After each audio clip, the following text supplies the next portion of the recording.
Olá, aqui é o Gamer de Esquerda e esse é mais um episódio do EsquerdoCast, o podcast em que eu falo da minha relação pessoal com jogos, filmes, séries ou animes. Sempre lembrando que quem ajuda no Apoia-se ou é inscrito no nosso canal roxo tem acesso antecipado ao episódio. Então, se você puder ajudar em apoia.se/gamerdesquerda, independente do valor, você tem acesso antecipado aos episódios. Ou se você puder dar um sub no nosso canal roxinho, também ajuda demais. Lembrando que se você tiver Amazon Prime, você pode fazer isso de graça. Hoje eu quero falar de algo que não é um jogo de videogame, mas é um jogo que me influenciou muito na minha infância. Participei de torneios, aprendi muita coisa e nos últimos tempos sempre me venho voltando para ele, pois é um jogo que mesmo tendo mais de 1000 anos, ele permanece imutável. Vocês devem ter visto bastante dele com o sucesso da série O Gambito da Rainha. Então sim, eu tô falando do tão conhecido xadrez.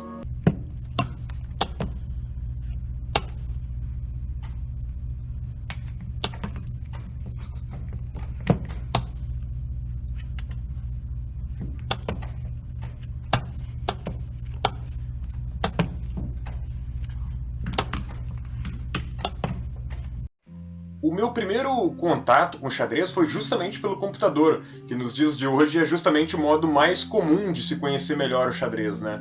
Eu tinha um jogo de xadrez instalado em um CD que a minha tia tinha me dado, só que eu não sabia jogar.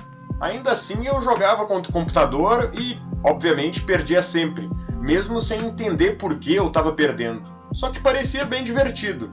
Então, um tempo mais tarde, eu fiquei sabendo que o meu colégio tinha uma espécie de clube de xadrez, onde a gente tinha aula, aprendia a jogar e até fazia torneios. Eu entrei em contato através de um colega, então, e entrei nesse clube, digamos assim, por falta de uma palavra melhor.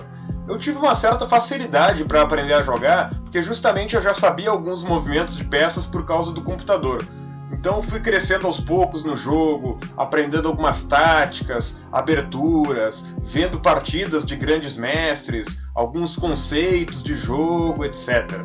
O meu professor era um mestre FIDE, que é um ranking bem alto no xadrez, então ele realmente manjava bastante. E entre as crianças da minha idade, eu acho particularmente que eu era o melhor, mas essa superioridade era bem leve em relação aos meus colegas. Nos torneios que a gente fazia, eu sempre ficava à frente, mas às vezes com certa dificuldade. O melhor de todos, com certeza, era o filho do professor, que era mais velho e que hoje, inclusive, é jogador profissional.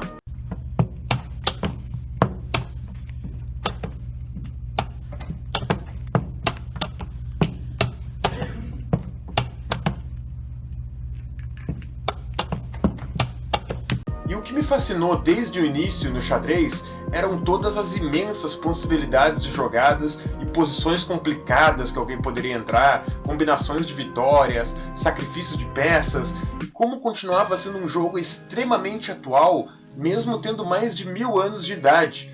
Então, imagina, mesmo com todos os mestres e partidas que o jogo já teve, continuam havendo partidas emocionantes, variantes novas, etc. E uma das coisas que eu mais gostava eram os torneios oficiais que eu participava. Uma reunião de um monte de pessoas, todas reunidas para se sentar em várias mesas diferentes e, num imenso silêncio, por horas e horas, moverem as peças. E aí só se ouvia a batidinha do relógio. Tec, tec, movimentava a peça, tec.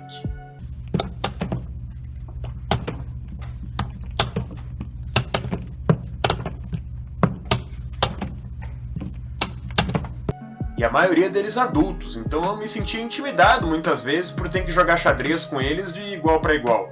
E mesmo assim, com muitos deles, eu até jogava. E eu comecei a jogar xadrez com 9 anos. Eu lembro da minha primeira partida em um dos primeiros torneios que eu participei, no Mercado Público de Porto Alegre, que eu enfrentei um senhor idoso que era bastante experiente no xadrez e conseguiu um empate. Mais tarde me mostraram até que eu poderia ter ganho a partida, mas como eu estava com pouco tempo no relógio, tive que me contentar com um empate. E mais tarde eu encontrei esse mesmo senhor em outro torneio, e aí ele simplesmente me destruiu. E mesmo quando eu perdia, e eu perdia frequentemente nesses torneios, principalmente quando eu jogava com os jogadores mais velhos, mais experientes, a excitação do torneio era muito grande. Aquela reunião de jogadores de xadrez, conversas, análises de partidas, etc. Eu ganhei até alguns torneios nas minhas categorias, né? Porque tem troféu para sub-10, para sub-12, etc. Um torneio que eu lembro com um sabor bem amargo, assim, foram as Olimpíadas Colegiais, quando eu estava no ensino fundamental. Eu fiquei em segundo lugar por meio ponto. Eu empatei uma partida a mais que o campeão. O empate dele foi justamente comigo, em uma partida que eu estava melhor, mas eu tive que pedir empate porque eu estava com pouco tempo. E em outra partida que eu assisti dele, o adversário dele podia ter ganho, mas não viu o lance que ganhava a partida. Teve um outro torneio escolar, esse quando eu já estava no ensino médio, que também me deixou um sabor ruim na boca porque eu terminei em quinto. E o que me deixou puto nesse torneio é que eu perdi 2 partidas, pro primeiro colocado e pro segundo. Até aí beleza, só que o terceiro e o quarto colocados só perderam uma partida. Pra mim!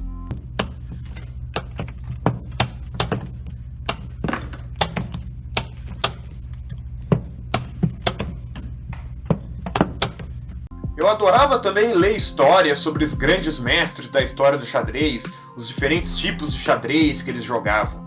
Os 2 enxadristas que eu mais gostei e mais identifiquei foram Paul Morphy e Mikhail Tal. Eu não sei se pronuncia assim, tá, gente? Porque eles eram 2 jogadores bem agressivos, cheios de ataques mirabolantes, sacrifícios de peças e checkmate bonito.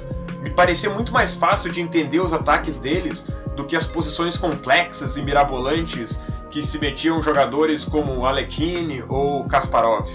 Eu nunca busquei realmente uma carreira profissional no xadrez, embora eu acredite que se eu realmente tivesse me dedicado e estudado muito, talvez eu poderia até ter algum título hoje, mas nada muito grandioso. E conforme eu fui ficando mais velho, eu via que meu desempenho nos torneios ia piorando e não melhorando como deveria ser, né?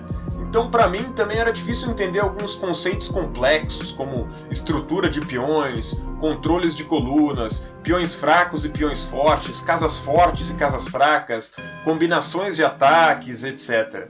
E aí, quando eu tinha 13, 14 anos, teve um torneio em que eu fiz um mísero ponto, e eu perdi para muitos jogadores que todos comentavam que eram ruins. Então, depois do meu ensino fundamental, eu acabei também mudando de colégio e largando de vez o xadrez. Eu ainda jogava em algumas poucas ocasiões, mas logo largava novamente. Só que, no entanto, ultimamente o xadrez tem me ajudado demais, porque xadrez é como andar de bicicleta. Depois que você aprende, mesmo que anos se passem, você ainda sabe fazer. E a minha volta ao xadrez se deu por 2 motivos.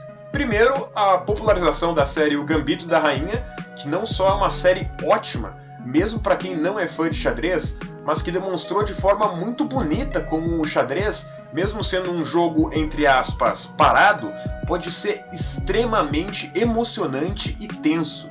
E segundo, pela popularização do xadrez, devido, entre outras coisas, à pandemia, e muitos mestres que começaram a divulgar o xadrez, principalmente entre streamers, né, com campeonatos como o PogChamps. É muito legal falar de xadrez quando muito mais pessoas estão interessadas do que entre um grupinho usual de pessoas que sempre jogaram xadrez. E essa emoção e tensão do xadrez que eu mencionei é uma das coisas que sempre me fascinou também. Tem muitas vezes que eu faço uma combinação de lances que eu acho brilhante e eu ganho a partida, mas depois vou ver na análise que na verdade aquele lance era péssimo e que meu adversário poderia ter ganho com um contragolpe que ele não viu. Ainda assim, a satisfação na hora da partida é grande. E tem também a sensação de frustração em um lance ou combinação que você achava que era perfeita, mas é frustrada por um lance absurdo que você não tinha visto. Ou mesmo a enorme frustração de ver que seu cálculo estava errado desde o início. E também tem a sensação de alívio quando você acha que está perdido, mas então encontra o único lance que te salva do que parecia impossível se salvar. É um jogo em que as coisas viram muito rapidamente em poucos lances e que um erro pode botar tudo a perder. Além de ser um jogo que eu gosto muito, também tem me ajudado muito com a minha ansiedade. Quando eu estou ansioso, focar em algo me ajuda bastante. E xadrez é um jogo que exige muito foco. Mesmo que você no dia a dia não seja uma pessoa muito concentrada, que se distrai facilmente, o xadrez ajuda justamente você a focar quando você precisa. É um jogo que você aprende a longo prazo. Ninguém fica bom no xadrez rápido, embora haja casos e casos. Nesse mês de março, só o que joguei basicamente foi xadrez e assisti lives de xadrez. Eu ando com um burnout de games, né, como eu já falei muitas vezes pra você, e eu simplesmente não sei o que jogar e não sei o que fazer em relação a isso. Eu quero jogar alguma coisa, eu sinto vontade de jogar, mas o xadrez é o que tem sido realmente atrativo pra mim. Eu sinto saudades também de jogar xadrez físico, o toque das peças, a diferença de olhar no tabuleiro, os barulhos dos relógios. Um dia eu ainda quero voltar a participar de torneios amadores só por conta dessa sensação. Eu reconheço que xadrez também pode assustar quem é iniciante. Aprender o movimento das peças, até que é fácil. Mas ver ameaças, não apenas ameaças de capturas, mas de cheque, checkmate, combinações, trocas, tudo isso demora bastante tempo para desenvolver, principalmente em questão de tática e cálculo. É um jogo em que você começa a jogar melhor a longo prazo, como eu mencionei, mas que ainda assim eu recomendo demais para quem tiver interesse. E para quem ainda não assistiu o Gambito da Rainha, fica aí uma grande recomendação. E um dia espero que essa série também apareça aqui no podcast.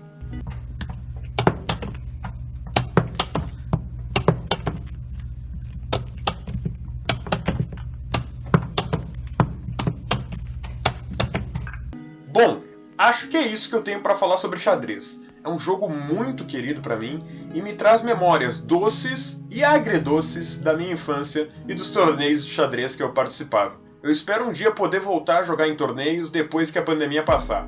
E para quem se interessar, eu, nos dias de sábado, estou streamando lives de xadrez no nosso canal Roxinho. Às vezes eu jogo contra os viewers e às vezes até jogo alguns torneios online. Quem quiser jogar no chess.com comigo algum dia, meu nick lá é Gamer de Esquerda. Tudo junto.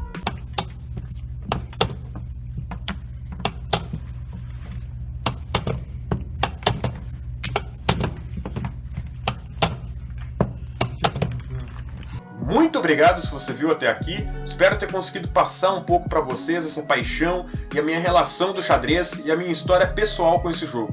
Deixe seu like, comentário para ajudar no engajamento e sempre lembrando que se você quiser ter acesso antecipado a esse podcast, você pode ajudar em apoia.se/gamer de esquerda ou dando um sub lá no nosso canal Roxinho.